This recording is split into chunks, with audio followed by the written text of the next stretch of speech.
This episode features discussions of domestic violence, suicide, institutionalization, and the death of a child. Listener discretion is advised, especially for children under 13. Darlene had a dizzying fear of heights.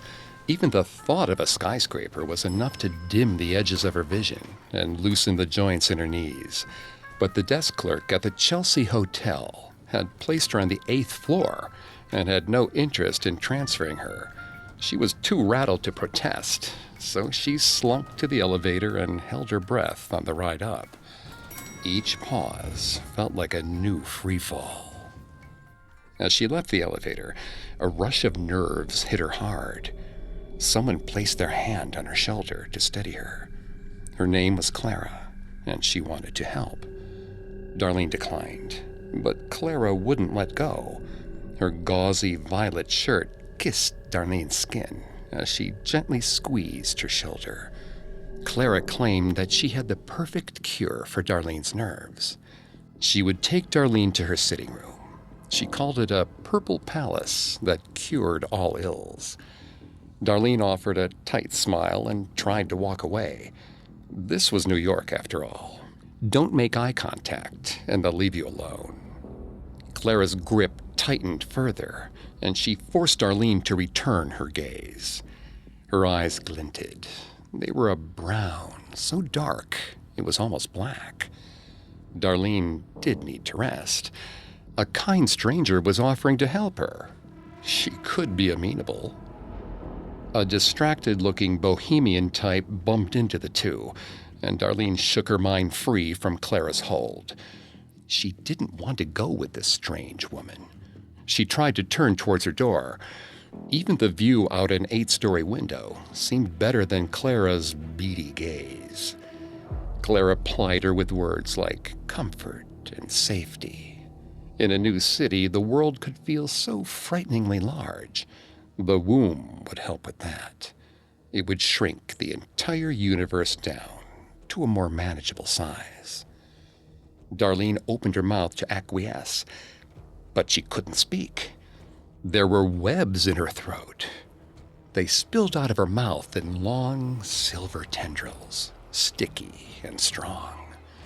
Darlene tried to scream as they began to dance and loop, forming a squeaking, stretching rope. Clara used it to drag her the rest of the way.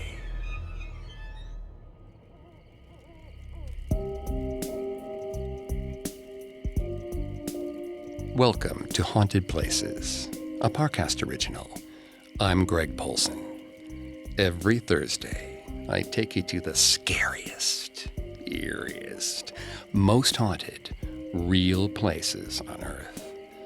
This week, join me on a supernatural journey to the Chelsea Hotel, one of New York City's most storied and tragic buildings, and discover why, to this day, it's haunted. This episode is part of Parcast's Summer of '69 event.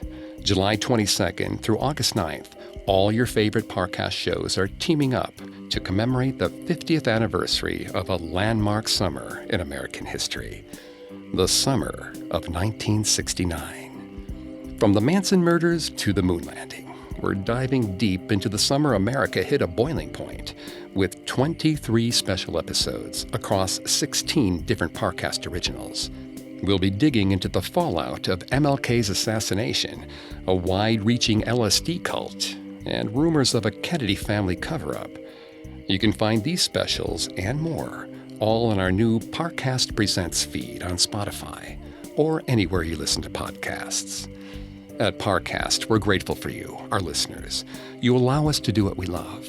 Let us know how we're doing.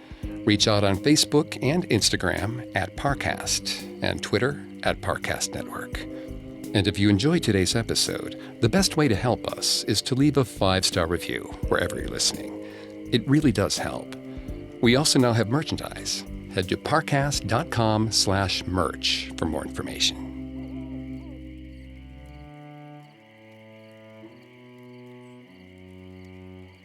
Hotel Chelsea. otherwise known as the Chelsea Hotel, or the Chelsea to its residents, sits on New York City's West 23rd Street, between 7th and 8th Avenues, at the heart of the neighborhood that bears its name. The Chelsea is known for two things: its bohemian clientele, many of whom stayed for years, and its strange and plentiful tragedies. The historic building has become a frequent site for suicides, thanks to its 12-story height. But many of the deaths at the hotel have stranger origins. Writer Dylan Thomas often suffered from poor health, and his respiratory condition deteriorated almost immediately after checking into the Chelsea. He was hospitalized after he fell into a coma on the night of November 5th, 1953. He passed away 4 days later at the age of 39. The Chelsea Hotel's most famous casualty is Nancy Spungen, the girlfriend of Sid Vicious. She was found stabbed in her bathroom on October 12, 1978, less than a year after the building had been named a New York City landmark. An edifice of red brick and windows at the center of New York City's theater district in the late 19th century, the Chelsea is a 250-unit combination of Queen Anne Revival and Victorian Gothic architecture. It opened in 1884 and was the tallest building in the city at that time. But before the Chelsea was built at 222 West 23rd Street, the address was held by the Excelsior Building during the 1870s. The Excelsior was a staggering size for the time period, holding 6 floors of stores, apartments, furniture storage, and even an armory for New York's 8th Regiment. This meant families and customers constantly moving in and out. It also meant that the entire interior of the building was highly flammable.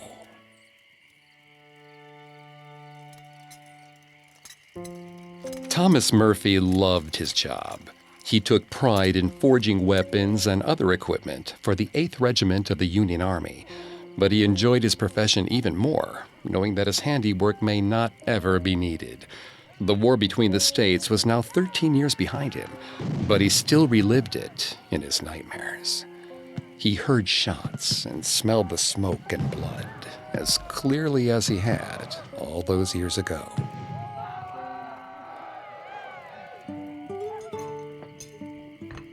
More than anything, the war made him value his family. Thomas never missed a meal with them and was constantly delighted by the imaginations of his children. His wife Melinda said grace. 2 of his 4 children were yawning at the table, and the youngest, Joseph, looked pale. He was concerned for the boy's health, but Melinda told him not to worry. They'd missed their nap today, that was all. He caught a faint whiff of smoke, but assumed it was just a piece of their dinner that had stuck inside the cast-iron oven. It would burn away with the embers. He tickled Joseph awake and joined the children to help Melinda with the after-dinner chores. Afterwards, the little ones got into their nightgowns, kissed their parents goodnight, and trundled off to bed. Thomas sighed, watching them go, reminding himself how lucky he was. But the smell had not gone away. In fact, he could have sworn it was growing. He asked Melinda if she had caught a scent of the ash as well. She wrinkled her nose, sniffing the air. Melinda left her chair and headed into the kitchen. Her eyes were wide when she returned, and her voice shook with rising panic as she told Thomas they needed to leave immediately. Thomas and his family lived next door to his place of work. This made it easy to come home at night or to help if one of the children was sick. But it also meant that a stockpile of ammunition was sitting on the other side of their bedroom wall. It began with small puffs, almost imperceptible. Moments later, Thomas heard the small whoosh of a flame igniting.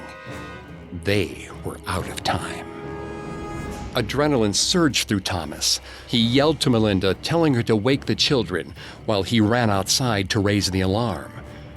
Thomas could see plumes of smoke escaping from the basement, and the first-floor windows near the elevator shaft were beginning to swell from the heat. With only 2 hands and 4 small children, Melinda was going to struggle if she had to pull the kids out by herself. He sprinted back towards the building, but he slipped on the stairs. His chin hit the edge of a stair, and he could feel the skin split. He scrambled up and bolted for his family's rooms. The air was heavier now. Thomas could feel the heat against his face. He grasped the doorknob, but jerked his hand away as the hot metal scorched his skin. He yanked down his shirt sleeve and grabbed the knob again, pushing through the pain. The smell of burned flesh mingled with the scent of ash and destruction. He was greeted by a cloud of smoke, but no flames. Thomas tried to scream for Melinda and the children, but he could only get out the first syllable of her name before he dissolved into coughs. The thick air filled his lungs, making it impossible for him to breathe. He pulled one edge of his collar against his face, but the material was too thin to be a strong barrier against the clouds of smoke. He used his free hand to feel around the space. Blood thundered in his eardrums as he frantically searched for his children. He stumbled over furniture, but his hands closed on nothing but empty air. Amid the crackling fire and bending wood, he heard a child cry. Thomas wasn't sure if the sound was an echo of a memory or one of his children in danger, but he raced towards it nonetheless. His head was starting to feel heavy, and his vision seemed to close in as the smoke stung his eyes. And then he felt the telltale tug of a child's hand at his pant leg, pulling him towards the exit. Still blinded by the stinging heat and ash, he lifted the small body into his arms, as if it weighed nothing, and sprinted back out of the house and up the stairs. Thomas's legs gave out when he reached the sidewalk. He cradled the child to his chest and took in deep gulps of fresh air as their world burned behind them. He looked down at the boy's still face, finally able to tell that it was his son Joseph. Joseph's skin was smudged with soot, but Thomas could see his nostrils flaring as he breathed in the fresh air, in a strangely serene slumber. Thomas breathed again, a wave of temporary relief washing over him. Thomas talked to him, trying to get his son to wake, but Joseph did not stir. His breathing started to slow. Thomas found himself shaking the boy. Suddenly, Joseph's eyes bulged open and then fell from their sockets to the sidewalk, melting as they went. His flesh took on a mottled texture. His skin dried like paper, leaving only splinters of blackened bone. Terrified, Thomas called for help, but no one seemed to see him, even as the neighbors had begun to congregate in small groups watching their home burn. He clutched his son again, but Joseph's bones were brittle.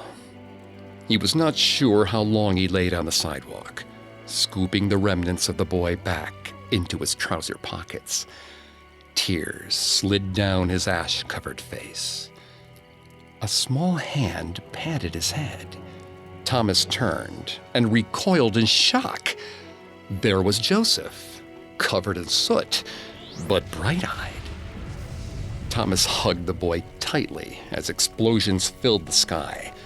Despite the fire brigade's best efforts, the flames were growing.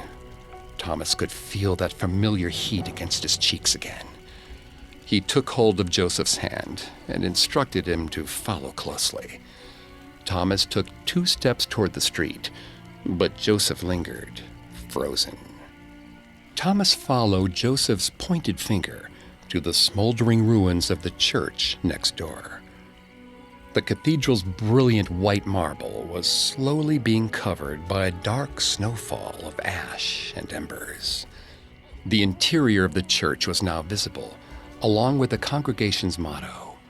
Joseph asked his father what it said. Thomas's voice shook as he read the words. "Suffer little children to come unto me." Thomas felt the small hand fall out of his. He grasped at air again, whipping around, searching for his son. The street was a flurry of motion as water vainly arched up toward the towering flames. He could find no sign of his missing child. Then a tiny silhouette caught his eye, just above the word, "suffer." Joseph waved to him, sitting atop the marble. Then he disappeared.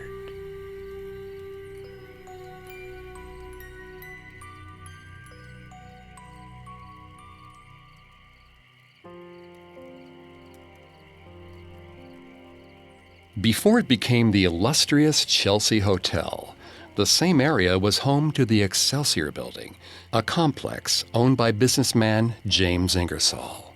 A member of Tammany Hall, he used the Excelsior to embezzle money that the city treasury marked for armory funds. In order to cover up their fraud, Tammany placed the 8th Regiment in 2 floors of the building. Other floors were used for storefronts and storage. The Excelsior was completed in 1871, but Ingersoll's ruse was short-lived. On February 1st, 1878, the Excelsior and 2 nearby churches burned down after a fire started in the basement. The storage of weapons and ammunition in the armory led to a series of explosions, causing over $500,000 in property damage. That would be over $12.8 million in 2019. A mere 6 years after this tragedy, the Hotel Chelsea rose where the Excelsior had once stood. Perhaps it was this building's destruction that laid the groundwork for Chelsea's famously sinister atmosphere. Some have said that the Chelsea was built on spoiled ground, the address forever tainted by that consuming inferno ignited within the Excelsior. That was the first documented tragedy to occur where the Chelsea now stands, but it certainly wasn't the last. And as we'll soon see, there are worse ways to die than a fire. Now, back to the story of the Chelsea Hotel. From its very beginning, the Chelsea was a revolutionary structure. The building's architect, Philip Hubert, pioneered New York's apartment co-ops, buildings where tenants shared not just common areas, but also fuel and services. The first Hubert Home Club was founded in 1880, and he opened several more in the following years. Hubert reserved several apartments for the laborers who had constructed the new building at 222 West 23rd, and the remaining ones were quickly filled in by writers, musicians, and actors who flocked to the thriving theater district. But as the new century dawned and Upper Manhattan rose, the neighborhood of Chelsea fell out of favor. The New York theater community moved to Times Square, and the co-op went bankrupt in 1905. The Chelsea was quickly reopened as a residential hotel. Mark Twain was a frequent guest, along with novelist and critic William Dean Howells, and socialist organizer and painter John French Sloan. Sloan was one of the founders of the Ashcan School of American Art, and frequently painted the scenes he saw outside his window at the Chelsea. But not every tenant was a luminary. Some were just looking to take advantage of the hotel's respect for guests' privacy. And sometimes privacy is the worst thing for a troubled mind. The edges of Etelka's reality had begun to blur 10 years ago. Her future husband, Arthur, had just bought her a penthouse apartment at the Hotel Chelsea. He was to arrive on a passenger liner Wednesday morning, April 17th, 1912. She could see the port from her balcony. She had wanted to sail with him, but her family insisted she couldn't travel with him until they were married. So she waited patiently for the RMS Titanic to arrive. He never came. Her family forced her to move back downstairs with them on the 5th floor. Etelka protested, saying search parties hadn't found Arthur's body after the demise of the supposedly unsinkable ship. Her parents told her that didn't mean that he was alive. But she still went every day, walking 20 minutes to the bank of the Hudson. She walked the quay in the freezing rain and New York snow, month after month, year after year.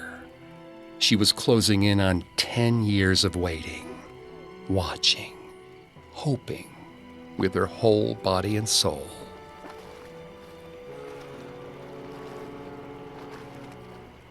Sometimes, when her family was sleeping, Etelka could swear that she was with him aboard the ship of dreams. She could feel the kiss of ice against her cheek and the warmth of Arthur beside her. The salt spray stung their noses as they walked the deck together, the ever-present hum of the engine mingling with their conversations. But then, she'd be back in her room. The ice and salt and hum would disappear, and all she was left with was the widow's walk. Her parents had tried to find her another partner, but she did not know how to explain that she still had one.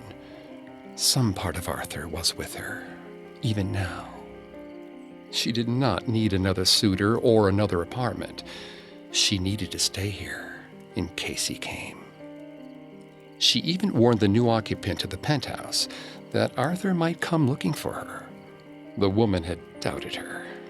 They'd argued. Etelka's father got involved. Etelka was sent to a sanitarium to recuperate and returned several weeks later. Her family wouldn't let her walk to the pier anymore. When they left her alone, they locked her in her room. Etelka snuck out her window and onto the balcony. She couldn't see the ships, but she would know when he was near. She was sure of it. The hours ticked by on the ancient clock her grandparents had brought over from Russia. When it became too cold even for her, she headed inside, out of the icy Atlantic wind. In the harsh light of day, she found herself standing both in the kitchen and on the deck of a ship. The floor was polished so thoroughly that she could see her own reflection. Arthur had brought her here many times, but never during the day. She searched for him among the throng of passengers. Arthur had a warm but familiar energy that usually kept him from sticking out in a crowd, so she paced the deck, ducking into every group and giving them a quick look before moving on to the next. There was an incessant chattering of other voices in her head, but they were too loud and numerous to understand. She thought that she heard her name, but she couldn't be sure. She wasn't sure of anything anymore. The minute Etelka looked up at the bright blue sky, it shifted to a deep navy. The temperature dropped. She shivered in her house dress. People bumped past her on their way to the other side of the deck. Etelka shuffled out of the way and towards the railing. There were small clumps of ice floating atop the ocean. They dipped in and out of the water, fighting the wake of the massive ship. Etelka shivered, watching the motion. Somehow, it was calming. If she joined the ice in the water, maybe the uncertainty would end.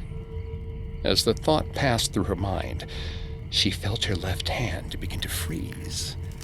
She watched, spellbound, as the tips of her fingers went from a brilliant pink to a faded blue. Frost rimmed her fingernails, and the sensation kept spreading. Then the pain caught up with her.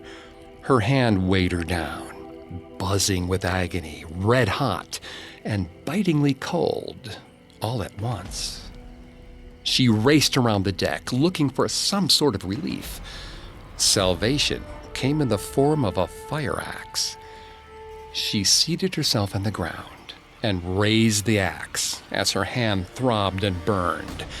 She wasn't sure if she had the strength to end her suffering, but she had to try. For a moment, she could hear her mother's voice. The ship faded, and she was back in her kitchen. The axe wasn't an axe, but a knife.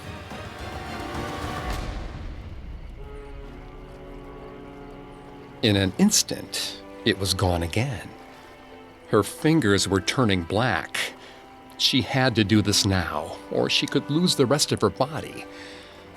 Etelka took a deep breath and swung.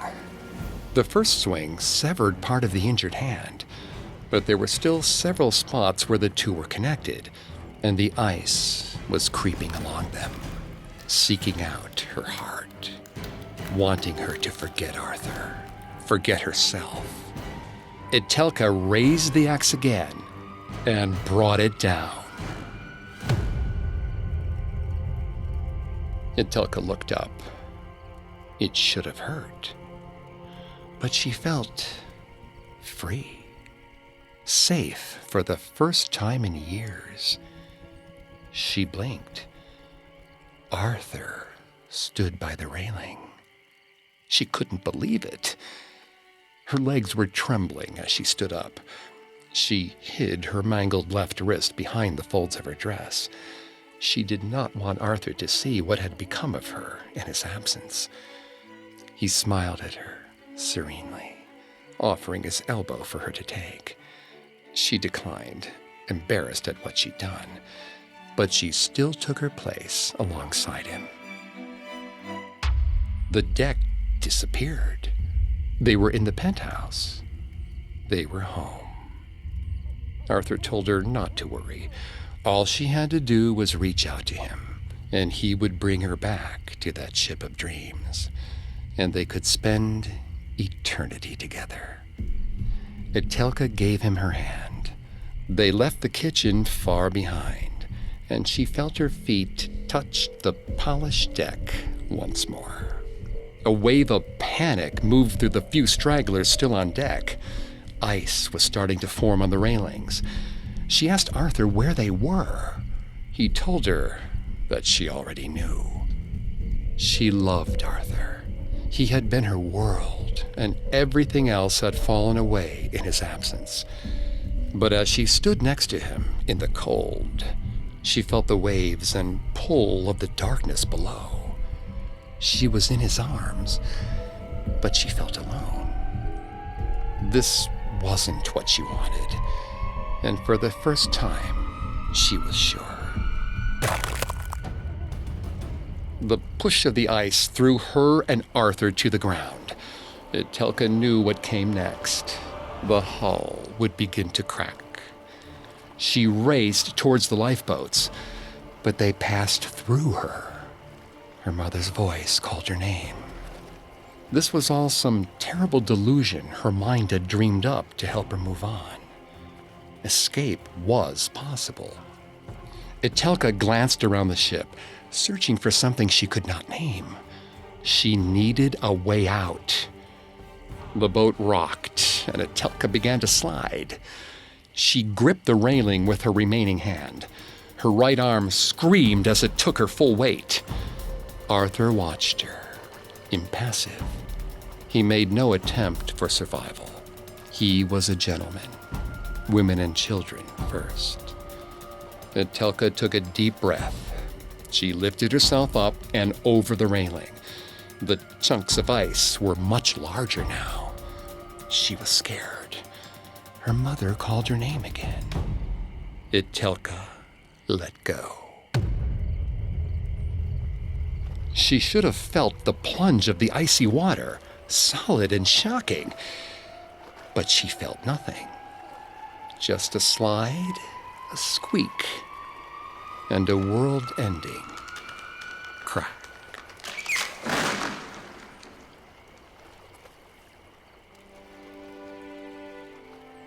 On March 5th, 1922, Etelka Graf severed her left hand at the wrist, then jumped from the fifth-floor window of the Chelsea Hotel. She landed on a balcony 3 floors below and was taken to Bellevue Hospital for treatment. They were able to stabilize her self-amputation, but she passed away due to internal injuries a few days later. It was her second recent hospital visit. She had been released from a sanitarium a few weeks prior. Etelka's severed hand was found in her bedroom. Etelka Graf is just one of several guests at Chelsea Hotel who had severe mental illnesses and died in ways that could be accidental or intentional. No one knows why she jumped from the 5th floor or what compelled her to cut off her hand before doing so. On clear nights, Etelka floats just above her fateful window. She never ventures further into the hotel. Occasionally, guests have seen a translucent severed hand in various rooms on her side of the building.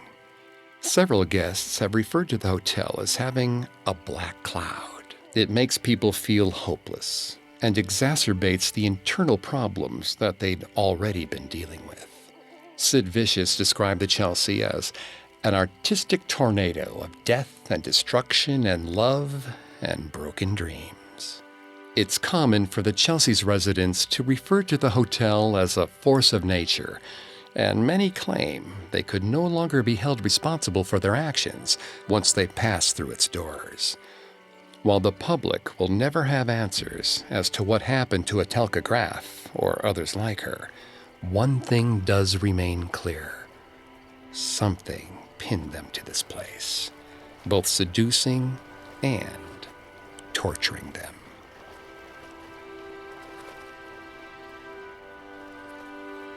Coming up, we'll see what happens when that something takes human form. Now, back to the story.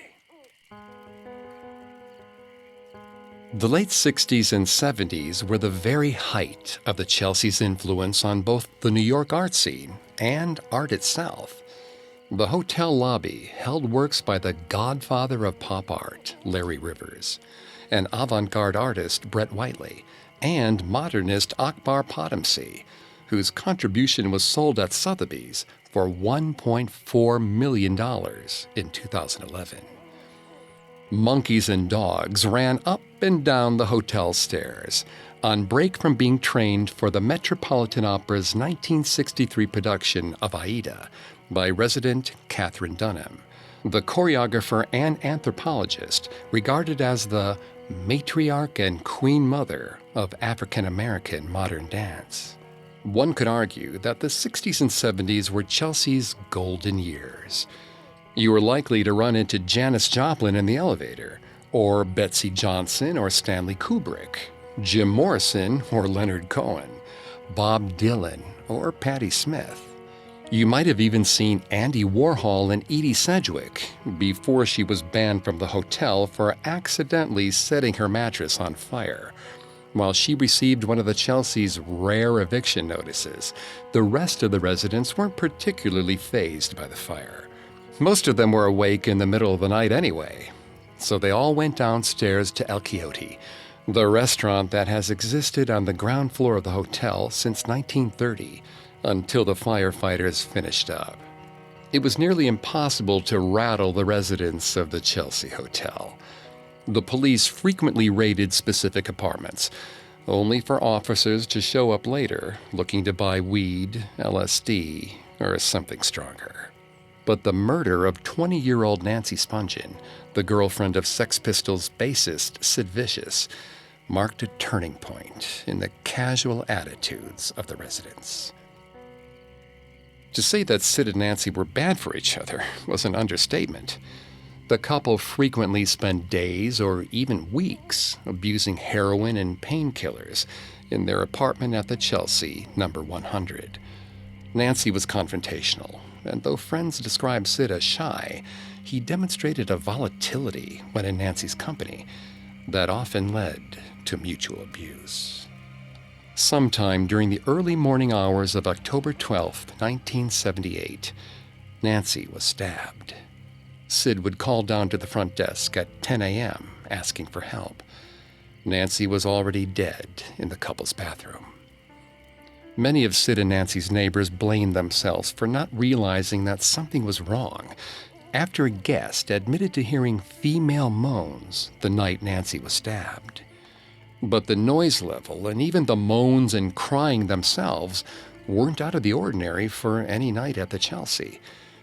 Similar sounds frequently had less sinister causes: a bad trip, an impromptu rehearsal, or even strange performance art.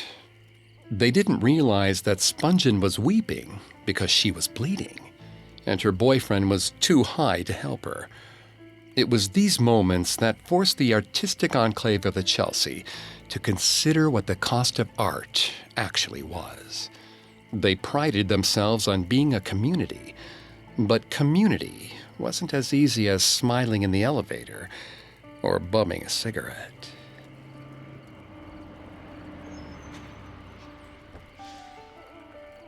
Jason was new to the city in July of 1969.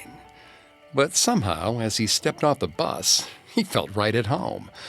He had felt compelled to join the ranks of transplants in New York City. Ever since he had read about Ken Kesey and the Merry Pranksters road trip in '64, he had longed to leave his rural Midwestern upbringing behind him and embrace a truly bohemian lifestyle. He wanted to follow his idols, Burroughs, Ginsberg, Kerouac. The perfect place to do that was the Chelsea Hotel. A shiver ran up his spine as he entered the lobby, and he found himself sitting in an armchair just to hear the residents discuss how bad Nixon was, even though he'd only been president for a few months, how landing on the moon was going to end the world, and how boring the place had gotten since Warhol left. Jason stood just beneath the winding grand staircase, with its intricate iron embellishments, catching snatches of sounds floating down from the floors above. Classical piano, jazz trumpet, and even a folk musician wailing away about Vietnam. His room had a few blooming spots of mold on the walls. The water never switched from hot to cold. Screams, shouts, and singing bled through the wall every night.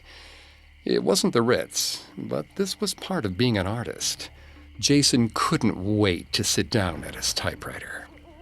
The constant jam sessions had been inspiring when he first arrived, but they seemed to be happening every minute of every hour of every day. Jason was convinced someone was keeping an orangutan in the building thanks to the hoots he heard in the middle of the night. But the worst was the banging. Sometimes it was heavy, punctuated by yelling. Sometimes it was soft, almost tender, before ending with a scream and a cry. Eventually, he figured out it was the apartment to his left. He'd been just about to knock on the door to say something when he heard a cry, like the world was ending. Then the crying became a laugh. A record player kicked on, and the two voices began to sing along in perfect harmony. All was well, until the slamming began again the next night. He heard something break, and the record played again, the downbeats punctuating every jarring bang. He mentioned the noise to someone in the lobby, but the old-timer just shook his head. "Artists," he said, waving his paint-covered hands. But Jason couldn't let it go. The Chelsea was a happening place, and it was normal for residents to hang outside their rooms. So he sat in his doorway with a copy of Naked Lunch and waited for his neighbors to emerge. The man who opened the door looked like he'd walked out of a Warhol film, with long legs, thick glasses, and intentionally messy hair. He introduced himself as Mark with an earnest, welcoming smile. After only talking with him for a few moments, he wanted to hear everything about what Jason was working on.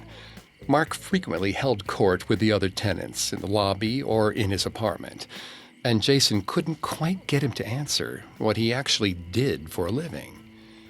The woman, Heather, was much different. The sliver of a shadow at high noon. Jason rarely ever caught a glimpse of her, and when he did, She was never what he expected. She wore different wigs and lived life as though she were on stage. She was given to calling inconveniences tragedies and celebrated the smallest victory with operatic pomp and circumstance. He'd offered to carry her groceries once. She called him a prince among men and recited Oscar Wilde's Salome to him. When he recognized the quote, she leaned in and said softly, "And now we're in love, aren't we?" before crossing to her door. But when she realized they lived next door to each other, she stopped. Heather held his gaze for a moment, registering the secret they shared. Jason wanted to ask her if he should tell, but he knew the answer. Mark told Jason that Heather had some kind of nervous condition. It was why she wore wigs and rarely left the house.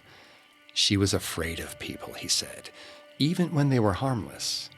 Mark's canines had practically glinted as he said the word, and Jason felt uneasy. As impressed as he was by Mark, he had been on the other side of the wall during the fights. He had heard glass breaking. He'd heard the screams and the tears. But nothing was worse than the silence that followed. Jason would listen to the wall, waiting to hear the two voices again. He was afraid that he would only hear one.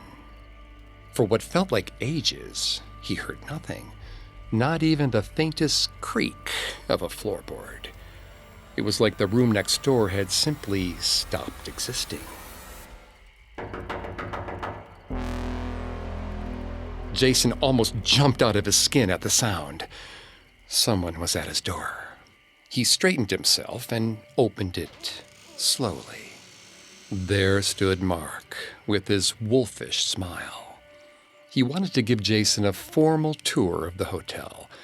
Jason tried to decline, but Mark wouldn't give up. Jason told him he would meet him outside. When the other man left, Jason put his ear to the wall. The room was silent. They started walking down the hall together.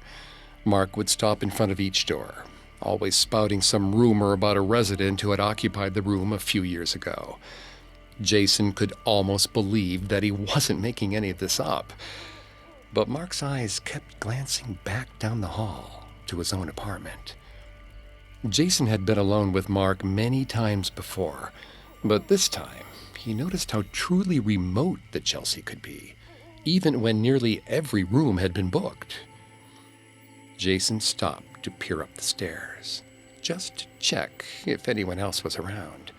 But the wrought iron cave was strangely empty, even as the ever-present sounds of the residents thudded around them. He was standing in the eye of a hurricane of sex, booze, and drugs. When Jason turned back around, Mark was standing right behind him. He could feel the other man's breath near his face. Jason took a step back and slipped off the landing. He clutched the railing to prevent himself from falling completely, but the metal steps bit into his leg as he crumpled to his knees. Mark made no effort to help him up. There was a tension in Mark's body that Jason had never noticed before. The easygoing persona was starting to tear at the seams. Jason got to his feet clumsily.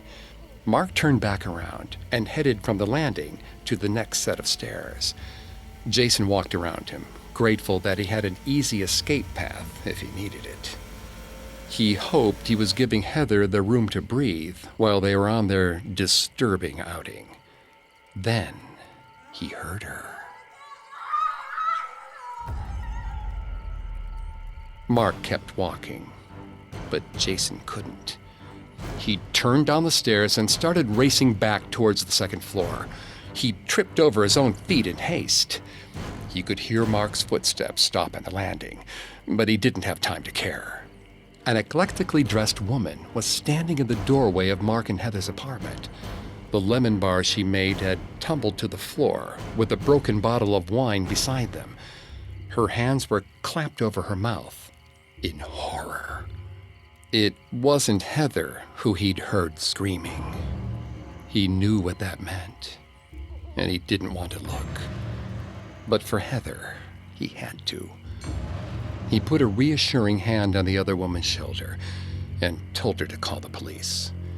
Against his better judgment, Jason went inside. His foot slid through a pool of blood, and he used the door to stabilize himself. Bile rose up in his throat, but he swallowed it down. The lights were out, but the rays of sun struggled through the gauzy drapes to reveal a crimson Pollock painting of blood and brains. He saw Heather's head. Her mouth was covered with duct tape. Her straw-like hair was tinged with crimson. He found himself realizing he'd never seen her real hair before. He felt the strange urge to grab a wig from the wall, to cover her up, to make her feel less vulnerable. But her eyes stopped him. They were still staring in abject horror, her gaze fixed on the apartment door. He couldn't bear to get a better look at the situation. Jason made for the door and carefully peeked out into the hall. The girl with the broken lemon bars was standing with Mark farther down the corridor. He was comforting her. Jason swallowed bile again. Mark was probably feeding her lies right now. She'd never seen what happened when the doors were closed. Jason knew. He'd known the whole time and did nothing. Jason crept forward on the tops of his toes, trying to keep from making a sound. Mark had seen him by the door, but maybe he still thought that Jason was inside, examining the crime scene. Carefully, he inched around the woman and Mark. The two were locked in a hug, and he could hear her sobbing into Mark's shoulder as Mark rubbed her back. He made it to the other side of the hallway and took a careful step. The old metal gave him away. He snuck a glance back at Mark and found the other man watching him closely. His eyes were hard. Jason didn't want to see what Mark planned. He ran down the rest of the stairs, rapping on every door he saw, screaming for someone to listen. But no one stirred. He heard plenty of noises from within. Laughter, lovemaking, Walter Cronkite droning on about the news of the day from a television set. The hotel was full of people living their own lives, ignorant or numb to the pain around them, just like him. Jason finally reached the front desk. He ripped the phone from the manager and dialed 911 with trembling fingers. The phone cut out. Jason looked up at Mark's snarling face. And then Jason's world ended too.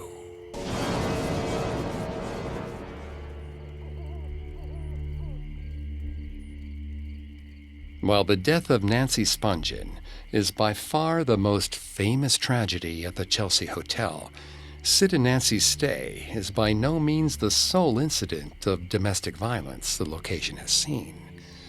Long-term resident Gerald Busby told the New York Times that his casual conversation with his neighbor was interrupted by the police breaking down the door to arrest the man for shooting his wife.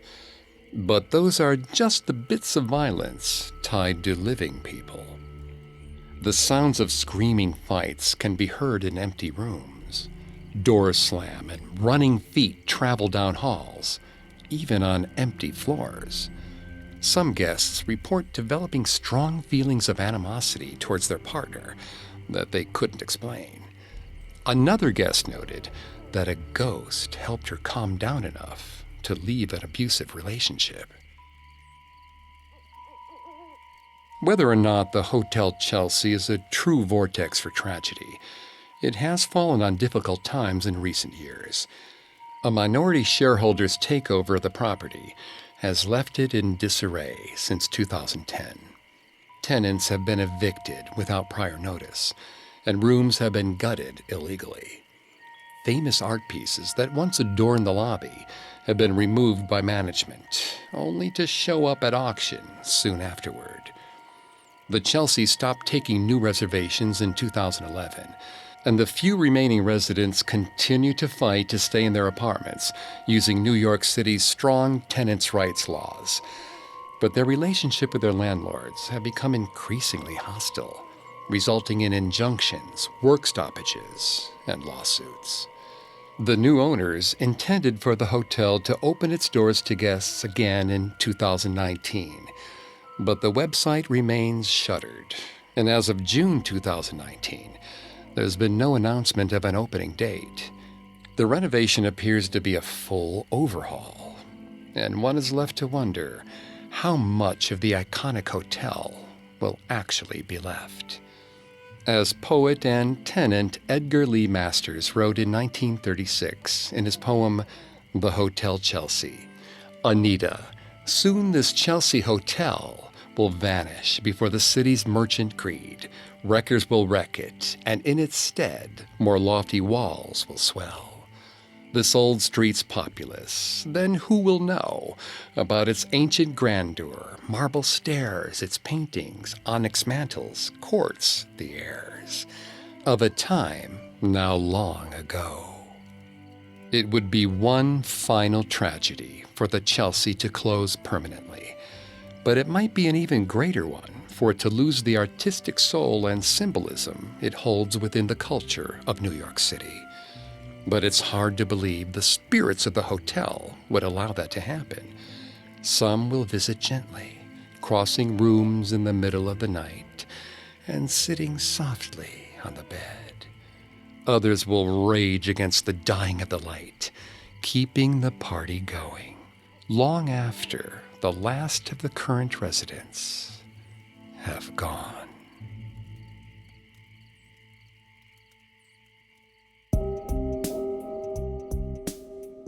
Thanks again for tuning into our Haunted Places Summer of '69 special. If you enjoyed this episode, check out Parcast's continued retrospective into the summer of '69. From July 22nd to August 9th, the Summer of '69 will feature 23 special episodes across 16 different podcasts, covering everything from Vietnam War protests to the Zodiac Killer. We'll be back with a new episode of Haunted Places next Thursday. If you're interested in learning more about the summer of '69, be sure to check out our new Parcast Presents feed on Spotify or anywhere you listen to podcasts. Several of you have asked how to help us. If you enjoy this show, the best way to help is to leave a 5-star review. And don't forget to follow us on Facebook and Instagram at Parcast and Twitter at Parcast Network. I'll see you next week. Haunted Places was created by Max Cutler, is a production of Cutler Media, and is part of the Parcast Network. It is produced by Max and Ron Cutler, with sound design by Kenny Hobbs, production assistance by Ron Shapiro and Maggie Admire. This episode of Haunted Places was written by Lil D. Ritter and Jennifer Richey. I'm Greg Polson.